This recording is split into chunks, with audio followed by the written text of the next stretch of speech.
teaching the Alexander technique to people, it's hard because they have to give up a lot of their habits sometimes, and they have to be willing to accept change. And of course, when you're trying to convince somebody, to try one of your trumpets, it's the same thing. They've been living with their trumpet for who knows how long, and all of a sudden they're finding out that, wow, what I've been living with has just not been as good as what I can get. And so they have to be willing to give up the old so that they can try out the new. And it's hard for people to do sometimes. Well, that's why the mouthpieces are a godsend, because the mouthpieces offer at least as much change as the trumpets, and the mouthpiece is an easy thing for someone to switch to. Yeah. If someone likes Monet mouthpieces and relates to what's going on with those, Right. the horns are a piece of cake, because the horns are just more of the same. Yeah. So we are here with John Henes, my dear old friend from Chicago. Hello, John. Hello, Dave. It's great to have you here. Good. It's always a trip. And John has been here for the last 3 days as part of our 25th anniversary celebration, celebrating the first Monet trumpet.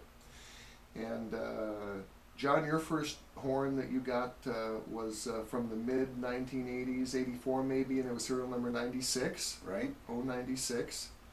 And I think you and I probably hit it off pretty well right from the beginning, didn't we? We hit it off great.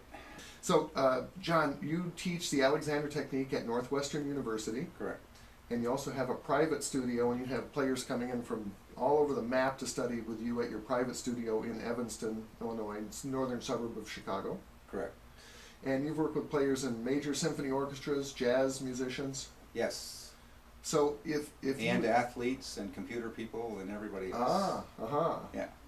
Okay, so but because you're a musician, it's especially great for musicians to come see you, because you've got that insight that some other Alexander teachers might not have. And when you experience musicians and other people, how aware are people in general of whether they're living up to and using their body and their energy up to their full stature? How are people aware of this, or are they not aware of it?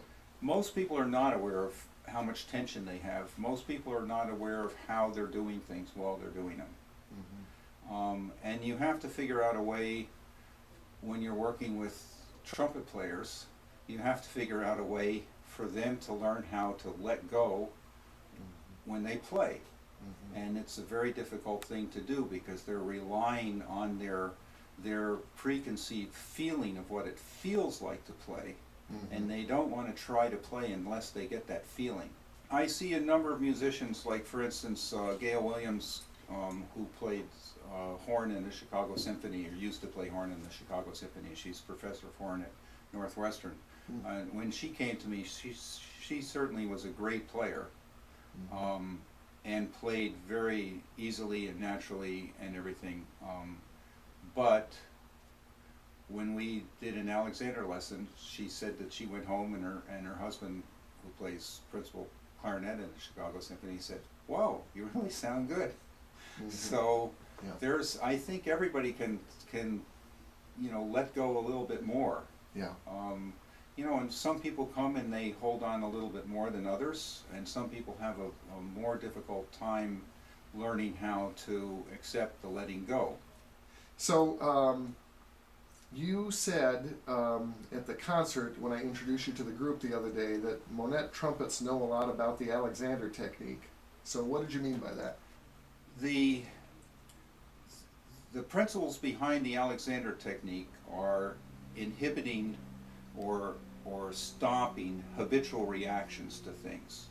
So, for instance, when a lot of players, when they play the trumpet, they like to set before they play. So they'll hold their air and try to feel like what will this note feel like. So they recreate the feeling to play. With the Monet instrument and with practicing the Alexander technique, you learn not to set. You learn to let go of that feeling, so that you don't have to have a set feeling to play. If you play a Monet trumpet and you're holding on, you're tightening your hands or your arms or your chest or holding onto your air, it doesn't work. And so if you want to be rewarded with a great sound on a Monette trumpet, you have to let go. And I think that for me, playing the Monette trumpet has really taught me a whole lot about playing trumpet that I wouldn't have learned otherwise. I've always said that. And you're rewarded for letting go. When you let go and you just think of what you want to play, let your motor coordination just do it for you, it plays for you. I had my first trumpet, the 096 C trumpet, and then you were going to build me a B flat trumpet, and you said, well, we'll build it together. So I went down to the shop and you know, play tested it, and it didn't play loud enough, or it didn't play soft enough, or it didn't tongue enough, or it wasn't slurry enough, or you weren't happy with the intonation or the sound or whatever.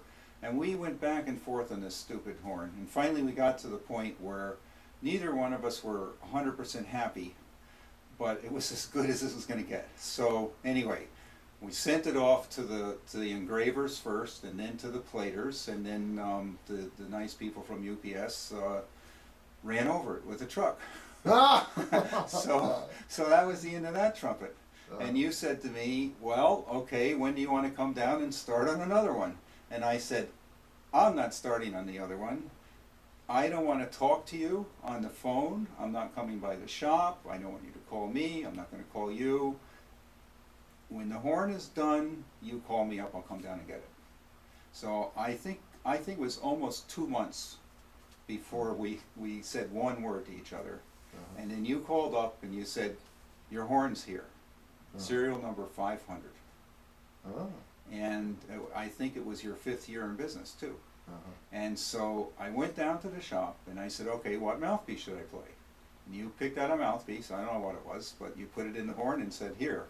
And you told me, I haven't adjusted it, so you know, don't expect anything.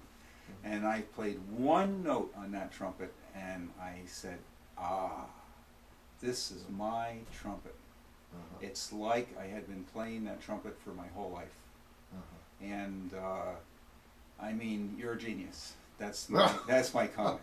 It's just, I mean, I just couldn't believe it. And you have, I mean, you call me a healer, which I feel flattered about, but I also feel a little bit uncomfortable too. But you have an insight. When you hear somebody play, you can take a hunk of brass and create something that makes them come alive. And that's a pretty fun part of my job. Yeah. And with my first trumpet, I remember I came down and I tried out some trumpets, and of course I had my own mouthpiece with me, and you played on my mouthpiece and said, oh, well, do you mind if I do something to this mouthpiece? And I said, well, you know, this mouthpiece was given to me by my teacher, Louis Davidson, so, you know, I don't want you to do anything permanent to it. And you said, no, not permanent. And then you took it in the back, I think you did something with beeswax or something that's removable. And I put the mouthpiece in the horn and played it again, and it was like night and day. All of a sudden it was in tune. And so I said, okay, I'm ordering a trumpet. I want you to make me a C trumpet, but it has to come with a mouthpiece. And I think that the first mouthpiece that I had, I think you hand carved it or something. I don't know how you made it, but well, I think at the time that you received was your one horn, of your first it would have been mouthpieces. one of the very first mouthpieces. Yeah. I don't even think it had a label on it. Correct. It might have had a C on it. I don't think I even had any. I don't even think I could afford any stamps at that point. Yeah. I just turned it down and that was it. Yeah, but anyway, that was, you know, I said I 85 want the trumpet, but it's got to come with a mouthpiece, because you showed me right then and there that my concept of what a good mouthpiece was is just completely wrong. Well, I mean, it's all relative. Yeah. It wasn't wrong compared to horns that you've played in the past. Yeah. All right, now people want to know more about your schedule and where you're doing classes and clinics and that kind of thing. JohnHenes.com. Right? Or just call me. Okay, very good. What's the office phone number? 847-337-7926. And that's your office phone number. That's my office phone number, and when I don't want to answer it, I turn it off. There you go. John, thank you so much. Thank you, Dave. Just a joy to have you here. Thank you.